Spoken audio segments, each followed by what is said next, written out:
ज्ञान और विद्या के सागर पूज्य गुरुवर अपने असीम अथाह समीचीन ज्ञान के द्वारा हम अज्ञानी जीवों के अंतरंग को सदा सम्यक्त्व से प्रकाशित करते रहें। इन्हीं भावनाओं के इच्छुक गुरुवर के पावन पवित्र चरणों में कोटि कोटि नमोस्तु। ज्ञान लक्ष्मी घनाश्लेष प्रभवानंदन नंदितम् निष्ठितार्थमजं नौमि परमात्मानमव्ययम्।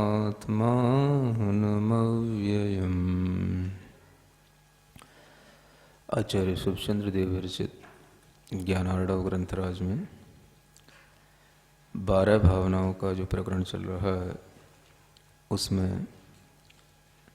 संवर भावना का वर्णन है। संवर भावना जहाँ उत्पन्न होती है वहाँ किस तरह की विचारधारा होती है, किस तरह की मति होती है, यह बताने के लिए आचार्य आगे का श्लोक लिखते हैं। द्वारपालीव यस्योच्चैर् विचार वागुरामति हृदय स्फुरति तस्याघ भूसूतिः स्वप्नेऽपि दुर्घटा। कहते हैं कि जिसकी विचार चतुरामति, जिसकी उत्कृष्ट रूप से विचार करने की मति चतुर हो जाती है, वह जो अपने अंदर किसी भी तरह का आश्रव होता है उसको भी रोकने में समर्थ हो जाता है। आश्रव को रोकने का मुख्य कारण अगर देखा जाए तो यहाँ पर विचार बताया जा रहा है, भाव बताया जा रहा है। पिछले भी श्लोकों में अगर आप ध्यान रखें तो वही बताया गया किन भावों से, किन विचारों से हम किस प्रकार के कषायों का, असंयम का, प्रमाद का या राग द्वेष का संयम संवर कर सकते हैं। वही चीज़ यहाँ कही जा रही है कि जो हमारी बुद्धि है वह बुद्धि ही एक द्वारपाल की तरह होती है। गेट कीपर जिस तरह से हम अपने द्वार पर खड़ा करके भीतर निश्चिंत होकर के अपने घर में रहते हैं, ऐसे ही द्वारपाल की तरह अगर हमारे विचार स्थिर रहें, हमारे मन के चित्त के गेह में हमेशा द्वारपाल की तरह कोई भी बाहर की गंदी बातें प्रवेश न करें, तो आचार्य कहते हैं उस जीव के अंदर, उस व्यक्ति के अंदर, उस आत्मा के अंदर स्वप्न में भी कभी क्या ना हो, पाप की उत्पत्ति ना हो। वह व्यक्ति अपने अंदर किसी भी तरह से कभी भी पाप भाव का विचार ही न कर पाए। इतनी स्थिरता आना ही यह मन की बहुत बड़ी साधना कहलाती है। और यह साधना विचारधारा से ही बनती है। जहाँ पर विचार अच्छे होते हैं वहाँ पर भाव भी अच्छे होते हैं, और जो भाव अच्छे होते हैं तो मन अच्छा हो जाता है, क्योंकि विचारों से ही भाव बनते हैं और भावों का ही मन से संबंध होता है। विचारों को हम जब भीतर की ओर फेंकते हैं तो वो हमारे भाव होते हैं। भाव जब भीतर से निकल करके बाहर आते हैं तो वो हमारे विचार बन करके आते हैं। विचार और भाव में ये अंतर होता है कि जो विचार कर रहा होता है वो विचार बुद्धि से करता है और मन तक उसको संप्रेषित करता है। जब मन में वो विचार पहुंच जाता है तो फिर वह हमारा भाव बन जाता है, हमारा स्वभाव वही कहलाता है। पहले हमें बाहर से उन विचारों को सीखना होता है, विचारों को सुनना भी होता है, विचारों को पढ़ कर के भी उत्पन्न किया जाता है, सीख करके भी उत्पन्न किया जाता है। और इस तरह की सीख से जो विचार उत्पन्न होता है, अगर हम उसको निरंतर दोहराते रहते हैं और उसी पर अपना फोकस रखते हैं, तो वही हमारा मनोभाव बन जाता है, वही हमारे अंदर संवर का कारण बन जाता है। विचार सीख समझ से आता है, जिसे हम कहते हैं सबसे पहले हमारे अंदर लर्निंग प्रोसेस होना चाहिए। जैसी लर्निंग होगी वैसे ही थॉट प्रोसेस होंगे, और फिर जैसे हमारे अंदर थॉट्स आते रहेंगे उसी तरीके से हमारे अंदर इमोशंस भी बनते रहते हैं। तो पहली चीज़ जो है, जो हम बाहर से सीख रहे हैं, जो बाहर से हम ग्रहण कर रहे हैं, और देखेंगे कि हम हर चीज़ बाहर से ही सीखते हैं, बाहर से ही देखते हैं, क्योंकि मन की यही टेंडेंसी होती है कि वो मन बाहर से ही हर चीज़ को सीखता है, बाहर से उसे सीख करके भीतर आना होता है। जबकि मन के पास इतनी भी क्षमता है कि वह भीतर से सीख करके बाहर आए, लेकिन ऐसा कम होता है।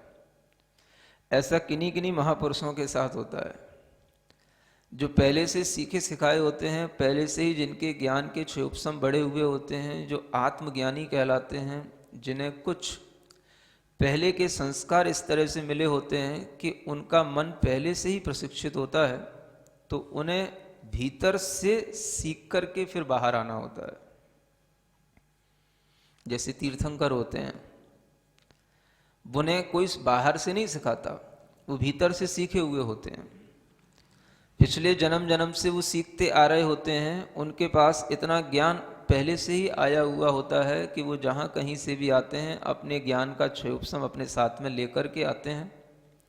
सम्यक ज्ञान उनके पास होता है, अवधि ज्ञान भी उनके पास में होता है, और वह अवधि ज्ञान भी स्वर्गों से वह अनुगामी अवधि ज्ञान भी लेकर के आते हैं, और उस अवधि ज्ञान के माध्यम से, मतिक ज्ञान, श्रुत ज्ञान के माध्यम से उनका मन इतना शिक्षित हो चुका होता है कि उन्हें बाहर से कुछ भी सीखने की जरूरत नहीं पड़ती। तभी वह किसी भी तरह का ज्ञान दूसरों को देने में समर्थ होते हैं। आदिनाथ भगवान के बारे में आपने सुना होगा कि उन्होंने किसी से ज्ञान प्राप्त नहीं किया, किसी से शिक्षा नहीं ली, कोई भी तीर्थंकर नहीं लेते, लेकिन उन्होंने शिक्षा दी। बिना शिक्षा लिए हुए भी शिक्षा देना, ये केवल तीर्थंकरों को आता है। जब कर्म भूमि का वातावरण बन रहा था, मनुष्य परेशान थे, तरह तरह से जीवन यापन करने के लिए कोई साधन नहीं मिल रहे थे, तो उस समय पर उन्हें ज्ञान देने के लिए कोई और की आवश्यकता नहीं पड़ी। स्वयं उन आदि कुमार ने अपने ही ज्ञान से उनको शिक्षा दी कि कृषि कैसे की जाती है, तलवार से कैसे जीवों की रक्षा की जाती है, कैसे हमें लेखा जोखा करना होता है, कैसे हमें शिल्प आदि कलाएं सीखनी होती हैं, कैसे हमें व्यापार करना होता है, कैसे हमें तरह तरह की विद्याओं में प्रवीण होना होता है। ये सब चीज़ें उन्होंने बिना सीखे सबको सिखाई, क्योंकि ज्ञान पहले से था। ऐसा हर किसी के साथ नहीं होता। आज तो हमें बच्चे को सिखाना पड़ता है, स्कूलों में, कॉलेजों में, यूनिवर्सिटियों में उसको पढ़ा करके, प्रशिक्षित करके, तब वह कुछ करने लायक हो पाता है। और एक वह युग था जब कुछ करना नहीं होता था, सब कुछ अपने अंदर होता था, दूसरों को बताने में भी इतना समर्थ होते थे कि वह दूसरों को प्रशिक्षण भी दे रहे हैं, शिक्षण भी दे रहे हैं, और कोई उन्हें किसी यूनिवर्सिटी में पढ़ना नहीं पड़ा। भीतर जब ज्ञान का प्रभाव होता है तो बहुत कुछ हमारे अंदर अपने आप आने लग जाता है, और वह आने के लिए हमें बाहर अगर थोड़ा सा सहारा भी लेना पड़े तो ले लिया जाता है, लेकिन आता तो बहुत कुछ अपने आप, अपने अंतर के ज्ञान के क्षयोपसम से ही होता है। जब भीतर से ज्ञान आता है भीतर से मन के अंदर विचार आते हैं, तो फिर जब वो बाहर आते हैं किसी भी तरह से, तो वही विचार फिर दूसरों के लिए बहुत ज़्यादा हितकारी होते हैं, क्योंकि वो उसके अपने ज्ञान से आ रहा है, अपनी अंतः प्रेरणा से आ रहा है, उसके अपने सम्यक ज्ञान के क्षयोपशम से आ रहा है, वह अपने कारणों से आ रहा है। इसलिए वह चीज जो उसके अंदर से आती है वह फिर दूसरों के लिए बहुत हितकारी हो जाती है, क्योंकि उसका संस्कार उसके अंदर पहले से है, उसका ज्ञान, उसकी अनुभूति उसके अंदर पहले से है, वह बाहर से नहीं लाई गई। हम आज जब बच्चों को पढ़ाते हैं तो एक उल्टी शिक्षा की पद्धति समझना चाहिए कि हम बाहर से बच्चों को ही पढ़ाते पढ़ाते प्रशिक्षित करते हैं। एक शिक्षण होता है, एक प्रशिक्षण होता है। शिक्षण में तो हम शिक्षा देते हैं, प्रशिक्षण में हम उसे ट्रेनिंग देते हैं। और जितना भी शिक्षण प्रशिक्षण की ये कला होती है, ये सब जब हम बाहर से सिखाते सिखाते सिखाते सिखाते जब थक जाते हैं, तब भी कुछ ऐसा होता है कि बहुत कम बच्चे तो सीख पाते हैं और बहुत सारे बच्चे सीख करके भी अनसीखे रह जाते हैं, क्योंकि हमने उनको बाहर से सिखाया। भीतर उनके पास में सीखने की जो एक क्षमता थी वो नहीं थी। लेकिन एडमिशन तो सबको देना पड़ता है, क्लास में तो सबको बैठना होता है, यूनिवर्सिटी खुली है तो सबके लिए एडमिशन देना ही होता है। जो भी उसमें एप्लीकेशन डालेगा, जो भी उसकी अपनी एलिजिबिलिटी रखेगा, वो अपने उसमें एडमिशन ले ही लेगा, उसको मना कौन करेगा। लेकिन सभी इंजीनियरिंग पढ़ने के बाद इंजीनियर नहीं बनते, सभी डॉक्टरी पढ़ने के बाद भी डॉक्टर नहीं बनते। जो बन जाते हैं वो कुछ कम ही लोग होते हैं, और जो बनते हैं वो अपने ही अंदर की कुछ ऐसी उनके अंदर क्षमता होती है, वो उस क्षमता से ही बनते हैं। बाहर से आपको कितना कौन सिखाएगा। इंजेक्शन लगाना भी अगर आपको बाहर से सिखाना पड़े, किसी भी तरह का कोई भी छोटा मोटा सर्जरी भी करना आपको बाहर से सिखाना पड़े, तो आप कभी भी बड़े ऑपरेशन करने की सीख तो प्राप्त कर ही नहीं सकते जब आपको छोटी छोटी चीजें सिखानी पड़ रही हैं। जिसके अंदर सीखने की ललक होती है वो छोटी चीजों को अपने आप ग्रहण कर लेता है, वो देख लेता है इंजेक्शन कैसे लगाया जाता है, बस लगाता हुआ देख लेगा, एक बार उसको लग गया तो वो लगा भी देगा किसी को। वह छोटी मोटी सर्जरी तो देख करके ही सीख जाता है कैसी की जाती है। बड़े बड़े ऑपरेशन के लिए उसे ट्रेनिंग दी जाए बात अलग है, लेकिन अगर उसे छोटे छोटे भी सर्जरी के लिए सिखाना पड़े तो फिर वो बड़े ऑपरेशन नहीं सीख सकता। व्यक्ति के लिए एक क्षमताएं होती हैं भीतर से, उसके सीखने की एक ललक होती है, जिसके कारण से वह न जाने कब सीख जाता है, उसे खुद नहीं पता होता है। बाहर का माहौल तो उसे केवल एक सामान्य से सहयोग करता है, हाँ ये पढ़ना था, इस तरह से करना था, उसने सीख लिया, देख लिया, और अपने ज्ञान से वो सोच लेता है कि हाँ इसको पढ़ करके ऐसा होना है और इसको करके ऐसा करना है। ये जो भीतर से ज्ञान आता है, यही ज्ञान महत्वपूर्ण होता है, और यही ज्ञान जब हमारे विचारों में आने लग जाता है तो व्यक्ति बहुत कम पढ़ करके भी बहुत अच्छा प्रैक्टिकल लाइफ में अपना जीवन जीने लग जाता है।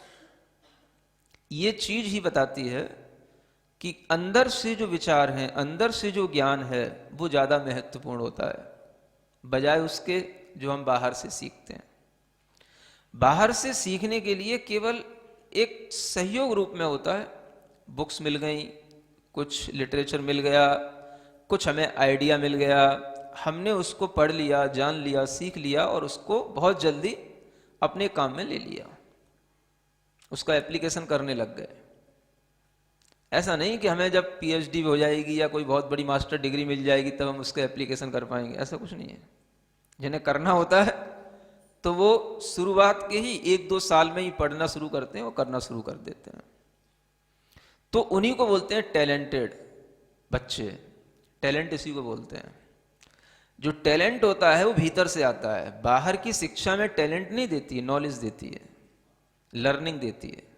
टैलेंट तो अपना व्यक्ति का खुद का होता है। जब व्यक्ति इस तरह से अपने विचारों के माध्यम से आगे बढ़ता है तभी उसका ज्ञान, उसके भाव दूसरों के काम में आते हैं। और जब ये विचार, भाव और ज्ञान सब एक साथ उसके अंदर से खुद से उत्पन्न हो रहे होते हैं तो फिर वह किसी भी तरह से बाहर की चीजों से सीखता है, उनसे परेशान नहीं होता।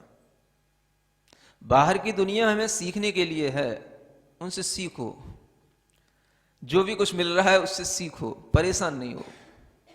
कुछ लोग सीखते सीखते भी परेशान होते हैं। सीखने में परेशान क्यों होना? सीखना तो एक कला है, और कला, हर जो भी कला होती है उस कला में अपने आप एक इंजॉयमेंट होता है। कला उसी का नाम है जिसमें आप इंजॉय कर रहे हो, और आप उसी कला में इंजॉय कर पाएंगे जो आपके भीतर से उसकी पकड़ बना रही होगी कि ना, हमें इसी कला को सीखना है, चाहे वो कोई सी कला हो। अगर वो आपके ऊपर बाहर से केवल हावी हो रही है वो कला, वो बाहर से आपको केवल आपके ऊपर बोझ लग रही है, तो उससे आप ज्यादा नहीं सीख पाओगे। ज्यादातर बच्चों को हम यही नहीं सिखा पाते हैं, या यही नहीं समझ पाते हैं बच्चों के लिए कि उनके अंदर कौन सी कला है जिसको वो सीखना चाहते हैं। अगर इतना समझ में आ जाए तो हर बच्चे की जिंदगी एक बहुत अच्छी जिंदगी बने। हर बच्चे का जीवन अपने आप में यूनिक हो, लेकिन वो हो नहीं पाता। भेड़ चाल में हम वही करते हैं जो पड़ोसी कर रहा होता है। जिस कॉन्वेंट स्कूल में हमने अपना रिश्तेदारों के बच्चों को पढ़ते हुए देखा है, अपने पड़ोसियों के बच्चों को पढ़ते हुए देखा है, हमें वहीं पे उसको डालना है, वहीं पे पढ़ाना है, ये हमारी मजबूरी है। तो बच्चे का टैलेंट जो निखर करके आता है, उसके लिए तुम्हारे पास टाइम ही नहीं होता, ना सोचने का, ना समझने का, और ना इस तरीके की रिस्क लेने का। इसमें रिस्क भी होती है, समझ आ रहा है? कोई भी व्यक्ति जब अपनी स्किल से आगे बढ़ता है, अपने अंदर के टैलेंट को समझ करके आगे बढ़ता है, तभी वह कुछ अच्छा बन पाता है, कोई अच्छी पर्सनैलिटी के रूप में आ पाता है सामने। तो ये बात तब सामने आती है जब हम बाहर की चीजों से प्रभावित हुए बिना अपनी गुणवत्ता को निखार रहे हो। इसी का नाम संवर है। सुन रहे हो?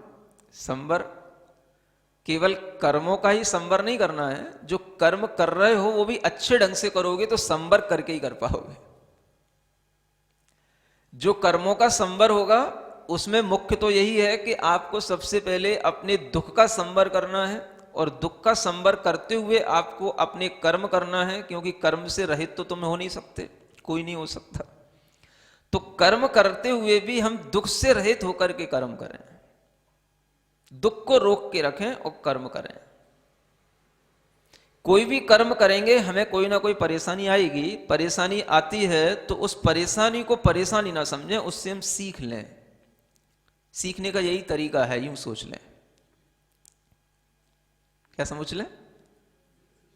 सीखने का यही तरीका है। आप किसी सीखे हुए व्यक्ति को देख करके, कोई ऊंचे लेवल पर या किसी स्टेटस पर पहुंचे हुए व्यक्ति को देख करके आप सोचते हो कि ये वहां पहुंच गया है, तो ऐसे ही हम भी वहां पर बैठ करके सुकून से सब चीजें मैनेज करें। ऐसे नहीं होता। वो जो वहां पहुंचा है वो ऐसे ही पहुंचा है, और इसी परेशानियों को पार करके पहुंचा है जो परेशानियां तुम्हारे सामने आ रही है। तुम्हें वो दिख रहा है, वो आज वो बहुत सुख की सीट पर बैठा है, आज वो बहुत सुकून से बैठा हुआ वहां से ऑर्डर दे रहा है, लेकिन तुम्हें पता नहीं है कि वहां तक पहुंचने के लिए उसको कितना क्या झेलना पड़ा है। वो थोड़ी ना दिखाया जाएगा, वो थोड़ी ना उसके चेहरे पर आएगा बार बार। तो जो हमें सीखना होता है, उस सीख के साथ आगे बढ़ना होता है, तो पहले से हमें यह भी सीख लेना होता है कि सीखने का यही तरीका है। परेशानियां आ रही हैं, लोग बाधाएं पहुंचा रहे हैं, आगे नहीं बढ़ने दे रहे हैं, तरह तरह के कमेंट्स कर रहे हैं, तरह तरह से लोग परेशान कर रहे हैं। सीखने का यही तरीका है। सुन रहे हो? आपको अगर आगे बढ़ना है, सीखना है अगर बाहर की दुनिया से, तो बस आप सिर्फ सीखो। ये मत देखो कि हम किससे परेशान हो रहे हैं। परेशान होने लग जाओगे तो फिर सीख नहीं पाओगे, क्योंकि सीखना एक सुकून का काम है। सीखने के लिए सुख चाहिए, परेशानी में आप कुछ नहीं सीख सकते हो। परेशानी तो एक आपके लिए सीख को और मजबूत बढ़ाने का तरीका होना चाहिए कि बस हाँ, परेशानियों के बावजूद भी हमने सीख लिया, उसका नाम सीख है। तो कोई भी तरीके की सीख जब हम सीखते हैं तो इस दुनिया के बाहर के इन लोगों से सीखते हैं, बाहरी वातावरण से सीखते हैं, जो भी हमारे सामने किताबें होती हैं, जो भी कुछ भी सिखाने के हमारे सामने तरीके होते हैं, हम उनसे सीखते तो हैं, लेकिन सीख करके जब हम आगे बढ़ते हैं तो आगे तभी बढ़ सकते हैं जब हम दुख का संवर कर लें, दुख को रोक के रखें। दुखी हो गए, किसी भी स्टेप पर पहुंच करके परेशान हो गए, तो फिर अब आप सीख करके भी कुछ आगे नहीं बढ़ पाओ। तो हर एक चीज में सीख छिपी हुई है। सीखना तो है, विचार में चतुर बनना है। क्या लिखा ना, विचार चतुरा मति।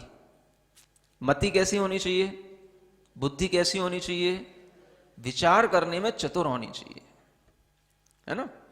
मतलब मति और विचार अलग अलग नहीं है, लेकिन अगर वही मति वही बुद्धि विचार करने में चतुर हो जाती है तो वो विचार जो आएगा वो उसके अंदर अपनी उसकी योग्यता से आएगा।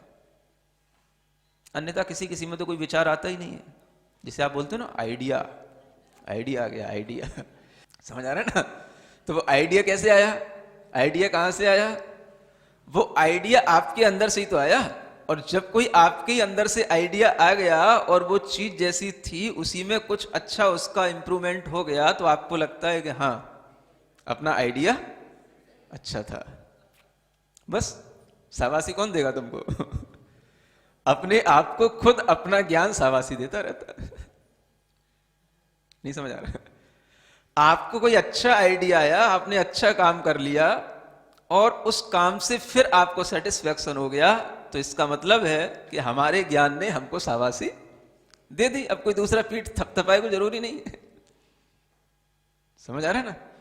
तो ये जो हमारे अंदर होती है मति, वो मति ही जो है हमको प्रसन्न करती है। विचार चतुरा मति। संवर किससे होगा, जो विचार करने में चतुर है।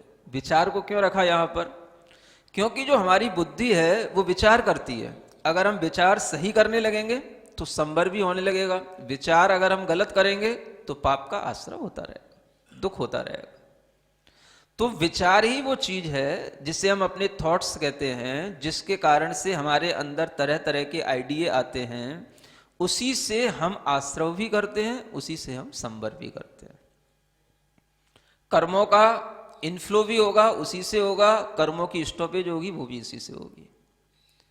दोनों तरीके के काम इसी से होते हैं। इसलिए आचार्य कहते हैं अपने द्वारपाल को अपने सामने रख करके आप अपना काम करो। और द्वारपाल किसको बनाओ, यहां द्वारपाल नहीं लिखा है, द्वारपाली लिखा है। क्या लिखा है, हाँ, क्योंकि मति जो है वो स्त्रीलिंग का शब्द है तो यहां पर लिखा है कि जिसकी बुद्धि द्वारपाली की तरह है ना, मतलब लेडी गार्ड है वो जो बुद्धि है वो क्या है हाँ लेडी गार्ड है वो। तो वो बुद्धि को द्वारपाली की तरह अपने पास में रखो, अपने सामने रखो। और वह बुद्धि द्वारपाली की तरह अगर खड़ी रहेगी सामने, किस लिए खड़े करना है उसको, उससे कहो चीजें आनी तो है भीतर, एंट्री तो देना है, लेकिन किसको, जिससे हमको सीख रहे हो। कोई परेशान करने वाला आ रहा हो तो उसको भी खड़ा करने रखना, उसे एंट्री मत देना। द्वारपाल का काम क्या होता है, यही काम होता है ना।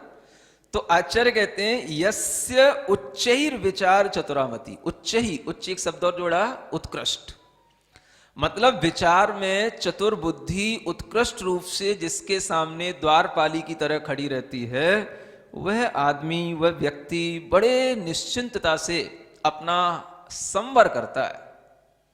स्वप्न में भी कोई चीज उसके सामने दुर्घटना के रूप में नहीं घटती है, माने स्वप्न भी उसको कभी खराब नहीं आते हैं। इतनी बुद्धि उसकी चतुर हो जाती है। स्वप्न में भी वह कभी भी गलत विचार नहीं करेगा, गलत कुछ नहीं होएगा उसके साथ। ऐसा उसका अभ्यास धीरे धीरे बनता जाता है। और जैसा ऐसे होने लग जाता है तो आचार्य कहते हैं हृदय स्फुरति तस्या, उसके हृदय में इस तरह की यह घटना स्वयं स्फुरित होने लग जाती है। उसके हृदय में यह अच्छी घटना है, स्वप्न में भी नहीं, मतलब कोई बुरी घटनाएं होती हैं, स्वप्न में भी अच्छी घटनाएं आएंगी। और उसके हृदय में इस तरीके का जो एक संवर के लिए द्वारपाल खड़ा हुआ है, वो क्या है, उसकी अपनी विचार करने में चतुर बुद्धि, बस इसी को द्वारपाल बनाओ। मन अपना है, संसार में सब कुछ है, और संसार में दुख के आश्रव के भी कारण है, सुख के आश्रव के भी कारण है। दुख के आश्रव के कारणों को रोको, मन से कहो उतना ही विचार करो, उतना ही सोचो जिससे कि मन दुखी ना हो। इतना चतुर मन होगा तभी आप अपने आप को दुख से बचा पाओगे, नहीं तो दुख तो बहुत जल्दी आ जाता है। किसी भी तरह की थोड़ी सी भी आशंका भी हो जाए कि ऐसा होने वाला है तो मन दुख से घिर जाता है। नहीं समझ आ रहा है? कैसी आशंका? कुछ भी तरीके की आशंका भी हो जाए, शरीर है तो रोगों की आशंका हो जाए, मन दुख में घिर जाएगा। बिजनेस है, कोई थोड़ा सा कोई ऐसा एक्ट आ जाए गवर्नमेंट का, या कोई थोड़ा सा कोई नए कानून आ जाए, या कोई थोड़ा सा अपने बराबर में दूसरा बिजनेसमैन खड़ा हो जाए, तो मन आशंका से घिर जाता है, दुख की आशंका से। नहीं चाहते हुए भी घिर जाएगा। आप कितनी कोशिश करोगे तो भी आपका दिमाग में भारीपन आ जाएगा। आप जहां दुकान कर रहे हो, बगल में अगर कोई दूसरा दुकान डाल देता है, आपका मन चिंता किए बिना रहेगा नहीं। जो प्रोडक्ट आप बना रहे हो, जिसकी सेलिंग आप कर रहे हो, वही प्रोडक्ट दूसरा भी कोई बिजनेसमैन सेल करने लग गया, तो आपके अंदर आशंका आई जाएगी, मेरा बिजनेस डाउन ना हो जाए। ये बहुत बड़ी आशंका है, समझ आ रहा है? और ये आप कितनी कोशिश करोगे रुकेगी नहीं। आपका मन उसमें जो लगा हुआ है वह अपने आप तरह तरह के और विचार, मान लो वो तो थोड़ा सा उसने एक शुरुआत की थी, आपने तो बहुत सोच लिया उसकी दुकान इतनी चलेगी तो वो उसके इतने ग्राहक आएंगे, वो इतना बड़ा फर्नीचर लगवा रहा है दुकान में, इतना शोकेस लगवा रहा है, तो इतना माल लाएगा, उसकी यहाँ से भी माल आएगा, वहाँ से भी जाएगा, उसका बहुत बड़ा जो है ग्रुप है, सर्कुलेशन है, ये है वो है। आप सब सोचते जाओगे और आपका दिमाग भारी होता जाएगा, बचा नहीं पाओगे अपने आप को। अगर आपके अंदर दूसरी किसी भी प्रकार की आशंका से मन घिरता है तो उस समय पर आपको अपने विचारों की दृढ़ता इतनी बना के रखनी पड़ेगी कि वह किसी भी तरह की आशंकाओं से विचलित ना हो। ये छोटा काम नहीं है। छोटा काम तो यह है कि जैसे ही बगल की दुकान का किसी का बैनामा हुआ और आपको पता पड़ा, तो यह छोटा काम है कि आपके ऊपर दुनिया की चिंता सवार होगी। अभी वहां को शुरू नहीं हुआ। अगर यह भी पता हो कि 3 महीने बाद शुरू होना है, तो 3 महीने तक तो तुम्हारा दिमाग चलेगा ही नहीं, जो चल रहा है उसमें भी नहीं चलेगा। सुन रहे हो? तो ये क्या हो रहा है आप सोचो। अभी तो कह रहे थे हम संवर करेंगे, संवर करेंगे, अब करो संवर। किसका संवर करना? जो भी बाहर से आशंकाएं आ रही हैं, बाहर से दुख आ रहा है, उसको रोको, अंदर मत आने दो। महाराज वो पता नहीं कहां से आ जाता है, मन उसी में लग जाता है, दिन भर वही विचार चलता है, उसी की चिंता पड़ी रहती है। ये बगल वाला क्या कर रहा है, ये बगल वाला क्या कर रहा है।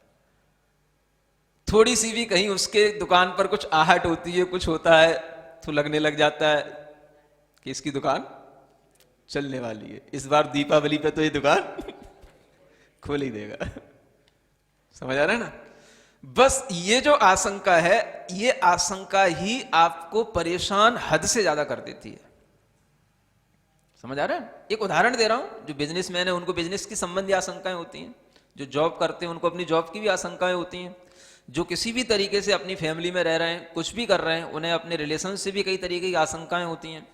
कई तरीके के लोग जिनके लिए थोड़ी सी भी कुछ बीमारी आ जाती है तो उस बीमारी में भी कितना सोच जाते हैं, जितना नहीं भी होता है उससे भी ज्यादा हम सोचते हैं।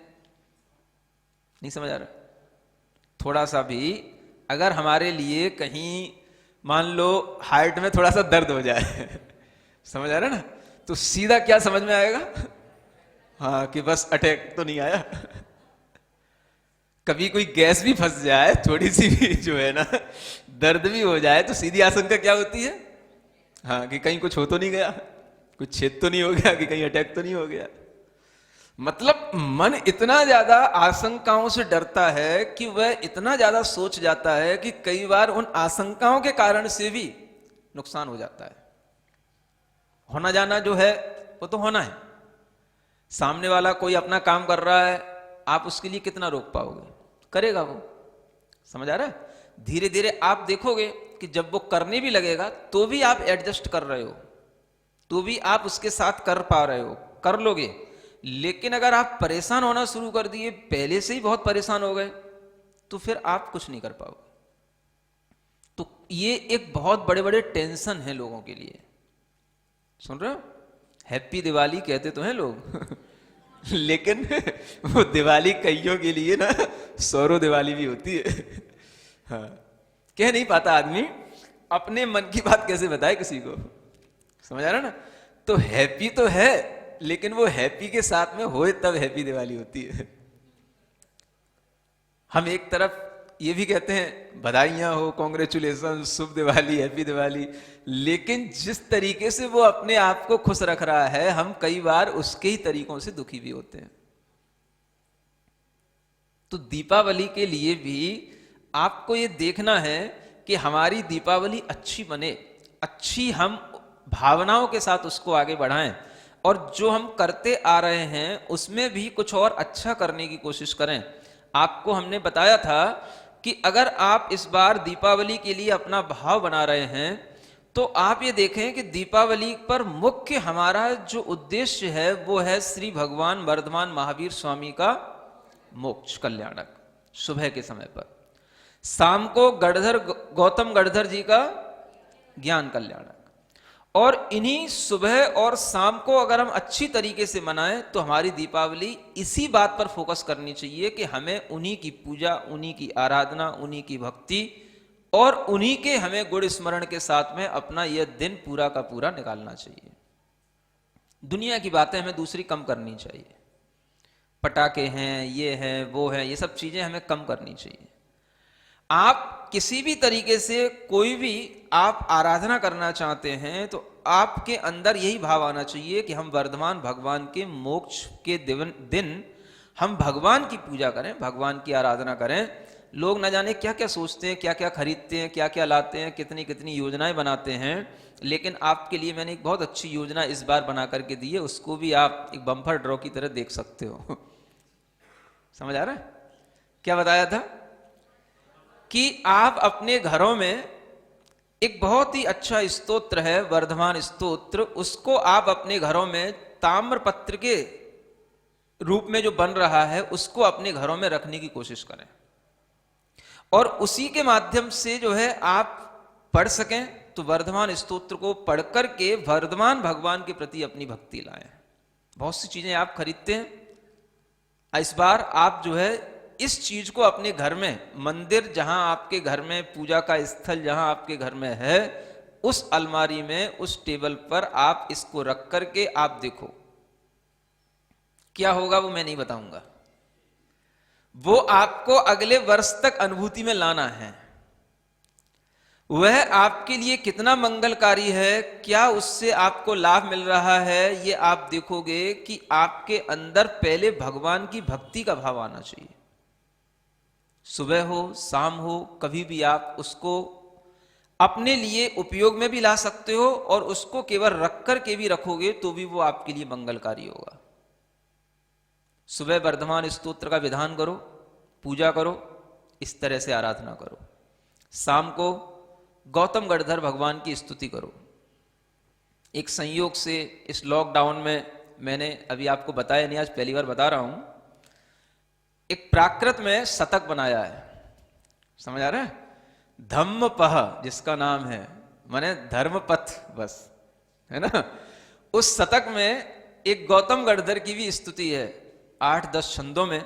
हो सका तो उसी स्तुति को इस बार आपको शाम को, मतलब उसका वाचन भी करूंगा, और जो गौतम गढ़धर के जो मंत्र हैं, जो रिद्धि मंत्र हैं, उन मंत्रों के साथ शाम को वाचन करके आपकी उस दीपावली के लिए, आपके लिए अनुकूलता उत्पन्न करूंगा। ज्ञान और विद्या के सागर पूज्य गुरुवर अपने असीम अथाह समीचीन ज्ञान के द्वारा हम अज्ञानी जीवों के अंतरंग को सदा सम्यक्त्व से प्रकाशित करते रहें। इन्हीं भावनाओं के इच्छुक गुरुवर के पावन पवित्र चरणों में कोटि कोटि नमोस्तु।